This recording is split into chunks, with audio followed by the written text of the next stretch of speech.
李浩然議員，多謝主席。主席，本人樂見政府落實雙層酒稅嘅制度，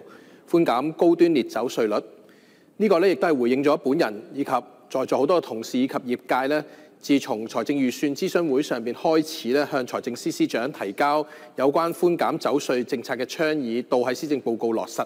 目標咧係透過寬減酒稅刺激消費，亦都從而咧帶動多個行業嘅經濟活動同埋就業增長嘅。回顧2008年咧，政府喺取消葡萄酒稅嘅經驗咧，香港能夠迅速咁樣成為咗亞太區嘅葡萄酒貿易同埋分銷中心。從事進口酒精飲料批發嘅公司咧嘅數目咧，亦都喺短時間之內咧增長咗1倍以上。銷售酒精飲料嘅專門店咧，亦都從140間左右咧就增長至大概500間，為香港相關嘅產業鏈、零售、餐飲業咧創造咗大量嘅就業機會同埋經濟嘅價值。新政策咧將進口價值200元以上部分嘅稅率由100%咧大幅調低至10%。呢個措施咧可以為香港咧帶嚟多方面嘅經濟效益。首先咧係可以降低高端烈酒嘅零售價格啦，增加消費者嘅選擇。其次咧，亦都可以吸引更加多嘅國際酒商嚟香港咧係開展業務，促進香港發展成為區域性以至係國際性嘅烈酒貿易同埋分銷中心。第三咧係可以帶動相關產業鏈嘅發展，創造更多就業機會。就例如其實香港咧，我哋本身亦都有幾間係本地釀酒嘅一啲工廠咧，亦都其實我哋一路都冇關注，亦都唔知道嘅。如果我哋再睇睇喺上個月舉行嘅香港美酒節咧，變得更加具規模、更加多嘅參展、更加多嘅貨品選擇，呢個咧正正就係業界同埋香港旅遊業受到嘅一個刺激嘅作用。近年咧，無論係海外烈酒，抑或係中國白酒咧，市場規模咧都係持續咁樣擴大嘅，產業咧亦都不斷升級。中國白酒市場嘅規模咧已經係達到6200億元嘅人民幣，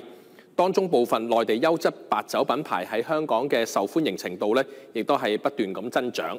可是咧，目前咧出口量仍然咧唔高，所以亦都可以反過嚟睇咧，發展潛力咧係相當之大嘅。作為東西經濟文化交匯處咧，香港可以作為中國白酒進入西方市場，讓全世界認識嘅一個超級聯繫人，提供營銷啦、推廣、包裝、品鑑等等一系列嘅增值服務，解決市場對中國白酒認知不足同埋中西文化差異等等嘅問題，為中國白酒打開國際市場，協助國酒走出去。喺修改稅率之後呢，我亦都建議政府應該持續關注包括但係唔限於以下嘅一啲嘅方面嘅。首先，第一，修改稅率之後對於市場咧、業界咧、社會嘅影響；第二，教育同埋宣傳適量理性咁飲酒。畢竟大家係能夠飲酒、購買酒精用品嘅都係成年人，應該係有能力，亦都有責任咧，係對自己嘅健康負責任。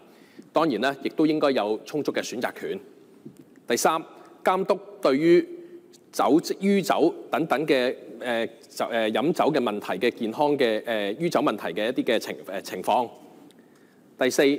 對於業界嘅幫助以及係業界發展嘅進一步需求，包括例如從進出口啦、貿易啦、專業服務、倉存物流、拍賣、銷售、品鑑等等方面，真正要發展呢，稅率畢竟只不過係其中一個環節。要真正做到整體能夠業界或者成個產業行業有發展嘅話呢，係需要一個整體嘅配套嘅，以及最後就係走私嘅情況等等。再次，本人感謝特區政府咧採納咗本人同埋議會內好多同事以及業界嘅倡議，亦都係業界當中咧提出咗呢啲意見嘅一啲嘅新嘅政策，充分體現咗特區政府咧銳意優化營商環境、提升香港嘅競爭力嘅決心。本人期望特區政府能夠密切咁監察新政策嘅實施情況，適時檢討成效，為香港經濟發展注入新動力。多謝主席，本人謹此陳辭。